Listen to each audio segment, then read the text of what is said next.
Bonjour, j'espère que vous allez bien. Aujourd'hui, nouvelle vidéo sur un thème de base chez les preppers et les survivalistes, le classique de chez Classique. Je veux parler de la gestion en eau, mais plus précisément de comment continuer à s'hydrater lorsque l'alimentation en eau chez vous est coupée. Parce que ouais, ça peut arriver. Il y a plein de raisons qui font que tu peux facilement te retrouver du jour au lendemain sans eau potable chez toi. Une intervention sur le réseau qui va durer plus longtemps que prévu, ou bien une canalisation qui pète, ça aussi ça peut arriver, ou encore une tempête qui fait que vous allez vous retrouver avec une panne générale de l'électricité. Oui, parce que l'eau qui sort de ton robinet, elle est acheminée jusque chez toi grâce à des pompes qui, elles, fonctionnent à l'électricité. Et le truc, c'est que il y a beaucoup de monde qui n'anticipe pas ces situations, qui ne les prépare pas. C'est quand même pas compliqué d'avoir chez soi quelques packs d'eau en avance. Tu sais, les packs de 6 bouteilles d'1,5 litre chacune, là. Un pack, ça te fait 9 litres. Tu t'achètes 3 packs, ça te fait 27 litres. Ça va te coûter quoi 10 euros environ. Tu stockes ça dans un endroit discret chez toi, ça prend pas beaucoup de place. Et ça te permet d'avoir, à raison de 2 litres par jour, ce qui est conseillé pour être en bonne santé, ça te permet d'avoir entre 13 et 14 jours d'eau potable devant toi. Donc, vous allez acheter de l'eau, ok? Bon, d'abord, vous regardez la suite de la vidéo, mais après, vous allez acheter de l'eau. Ceci étant dit, on n'est pas là pour parler de comment stocker de l'eau, on est là pour discuter de comment filtrer de l'eau que tu vas récupérer en extérieur et qui va donc te permettre de continuer à t'hydrater et de ne pas mourir au bout de 3 jours. Parce que oui, c'est 3 jours sans boire et après, il n'y a plus personne. Je vais donc te présenter 3 systèmes de filtration de l'eau qui sont à la fois pratiques, efficaces et pas chers, que tu pourras facilement trouver sur internet à la fin de cette vidéo. Ce sont des produits que j'ai chez moi personnellement et que j'utilise, ce qui fait que je les connais plutôt bien et c'est pour ça que je vous en parle aujourd'hui. Allez, on commence tout de suite avec un classique dans l'univers des preppers. Preppers, mais pas que, ils s'en servent aussi chez les randonneurs. Je veux parler de la paille filtrante LifeStraw. Comment elle fonctionne et pourquoi elle est géniale. Bougez pas, je vous explique. Vous avez ce côté-là, que vous allez venir immerger dans votre source d'eau. Alors attention, quand je parle de source d'eau, je veux parler de rivières, de ruisseaux, donc de l'eau qui est en mouvement. A contrario, on va éviter tout ce qui est flaque ou mare, donc de l'eau qui est stagnante. Pourquoi? Parce que l'eau stagnante, c'est un milieu qui est propice au développement des maladies. Et cette paille, bien qu'elle soit performante, elle n'est pas capable de filtrer les virus et les produits chimiques. Donc ça, on évite. Alors votre paille, vous la plongez. Ici, vous allez mettre votre bouche, vous allez aspirer. L'eau va remonter le long du tube, elle va être filtrée à l'intérieur du tube. Et ce qui fait qu'en sortie, là où vous avez votre bouche, vous pourrez directement l'avaler parce qu'elle sera rendue potable. Et ce qui est bien avec cette paille, c'est que déjà, elle n'est pas chère. Elle coûte quelques dizaines d'euros à peine. Ensuite, elle est légère et elle est petite. Donc au fond d'un sac, vous n'allez pas la sentir, elle ne va pas vous gêner niveau poids. Elle est capable de filtrer jusqu'à 4000 litres d'eau, c'est pas dégueu. Et elle filtre aussi les microplastiques jusqu'à 0,2 microns, les bactéries et les protozoaires jusqu'à presque 100%. Et cette paille, elle est sortie en 2005, ce qui fait qu'elle a une bonne vingtaine d'années maintenant. Donc elle a été largement testée, éprouvée. Tu peux y aller, c'est du matériel fiable. Mais chez LifeStraw, au bout d'un moment, ils se sont rendus compte que ça faisait 15 ans qu'ils n'avaient pas sorti de nouveaux produits. Donc là, ils ont commencé à se dire que ça craignait, que les clients commençaient à se barrer à la concurrence. Et en 2022, ils ont sorti ce nouveau produit. Et en 2024, celui-là. Bon, par contre, je vous le dis tout de suite, il y en a un qui est nul à chier et l'autre qui est trop cool. Lequel est lequel, à votre avis? Allez, on commence par le nul à chier, la LifeStraw Sip. Bon, j'exagère un peu, elle est pas nulle à chier cette paille. Elle est juste nulle, c'est tout, c'est déjà pas mal. Alors ok, elle est jolie, elle est en acier, c'est pas mal, c'est solide, c'est robuste, d'accord. Elle va filtrer les bactéries, les protozoaires de la même manière que la paille originelle. Elle va filtrer les microplastiques jusqu'à 0,2 microns, là aussi ça bouge pas, tu connais. Par contre, elle va filtrer que 1000 litres d'eau. Là où celle de base va filtrer 4000, celle-là elle en filtre 1000. C'est quoi l'intérêt? D'autant que c'est la plus chère des trois que je vous montre. Non, c'est pas possible. Alors il faut savoir que LifeStraw, avec ce produit-là, ils se sont lancés sur le marché en mode c'est la paille du quotidien. Tu vas pouvoir utiliser dans ton verre d'eau, chez toi, au boulot ou à la fac, j'en sais rien, mais vraiment une utilisation quotidienne classique. Mais en vrai, quel intérêt? Quel intérêt? Par contre, la Peak Series, elle est cool, elle est bien. Ils ont fait du bon boulot sur celle-là, ça fait plaisir. Donc en même temps, 15 ans après, c'est le minimum syndical. Donc qu'est-ce qu'elle a de plus?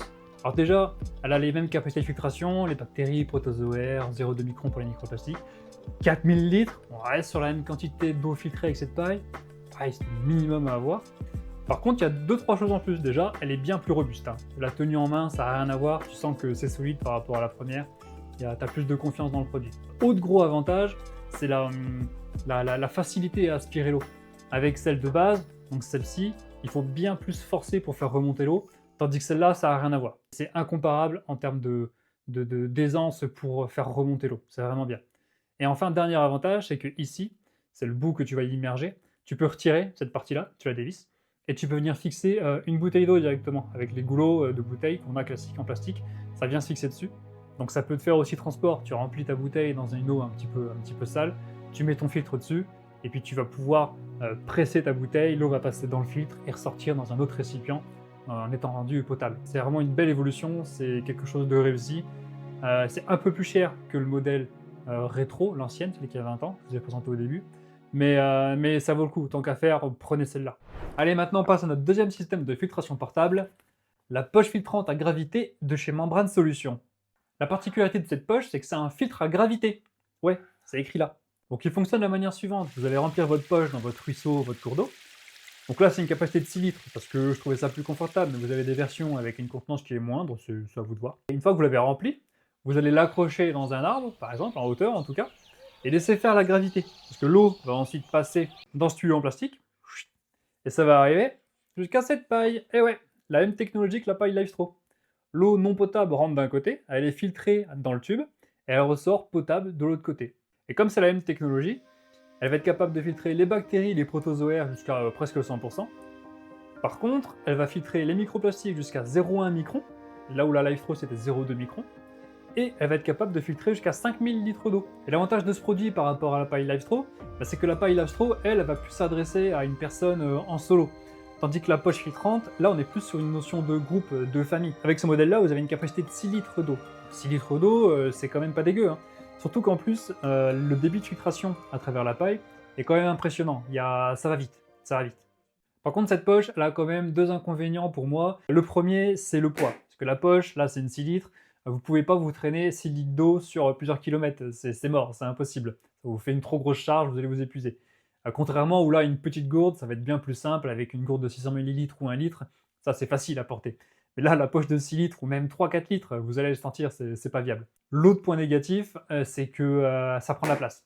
Alors, c'est pas non plus énorme, mais si on compare avec la paille LiveStraw en solo, là, la poche filtrante, une fois que vous avez regroupé le tout dans le petite poche de transport qui est fournie avec, ça prend un petit peu de place dans le sac, et ouais, c'est un petit peu encombrant quand même, faut l'avouer.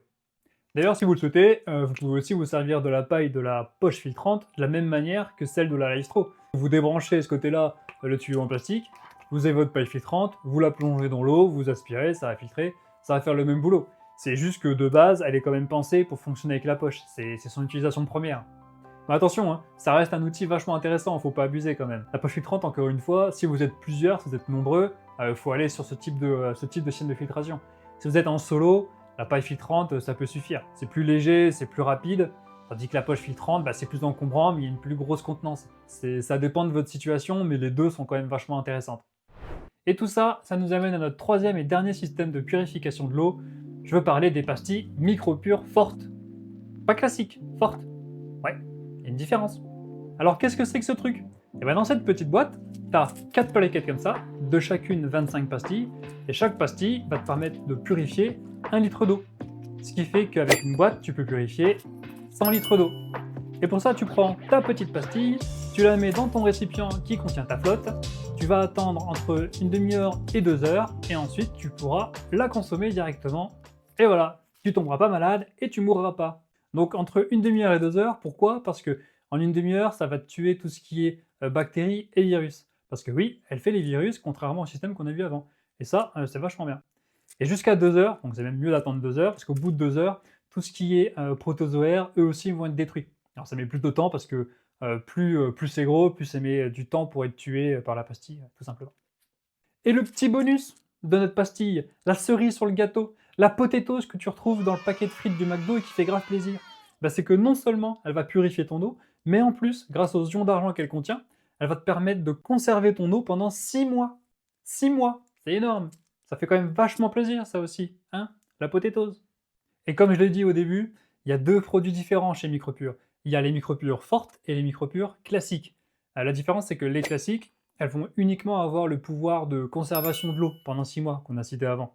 Tandis que les fortes, elles vont pouvoir donc tuer les bactéries et avoir le pouvoir de conservation. Donc, tant qu'à faire, prenez les fortes qui font les deux.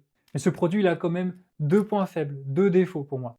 Le premier, c'est qu'il va naturellement pas te filtrer ton eau. Il va pas retirer les débris qui sont à la surface ou les sédiments qui sont dans l'eau. Ce qui fait que pour l'utiliser, c'est quand même mieux de s'en servir avec une eau qui est claire. D'ailleurs, plus il y a de débris, de sédiments qui vont être dans l'eau, moins le traitement de purification va être efficace. Donc vous préférez une eau qui est quand même claire. Et le deuxième point faible, c'est que elle donne un petit goût de chlore à l'eau. Hein, ça c'est vrai. J'ai vu des vidéos où ils disaient non, ça sent rien, il n'y a pas de goût. Si, il y a un goût. Alors c'est léger, c'est pas abusé, mais il y a un goût. C'est comme la petite odeur de chlore quand tu vas à la piscine, là. Il y en a qui aiment bien ça. Et ben là, c'est pareil, ils vont être contents quand ils vont la boire cette eau. Mais bon, c'est pas grand chose, c'est pas un lourd prix à payer pour avoir une eau potable. Vous allez vous en sortir, faites l'effort. Et voilà, on est arrivé à la fin de cette vidéo de présentation de systèmes de purification, de filtration de l'eau. À prix abordable, c'est important, à prix abordable, parce qu'il existe d'autres produits mais qui sont bien plus onéreux. Et là, l'idée, c'était de vous montrer des choses qui sont à la fois pas trop chères et efficaces. Et adaptables selon la situation dans laquelle vous vous trouvez. En tout cas, j'espère que vous aurez appris des trucs utiles, qui vous permettront de bien vous préparer pour la suite. D'ailleurs, dites-moi dans les commentaires si vous connaissiez la paille Sipe, là, celle en acier que j'ai adoré. Je suis curieux de savoir ça. En attendant la prochaine vidéo, abonnez-vous, et moi je vous dis à bientôt. Bye!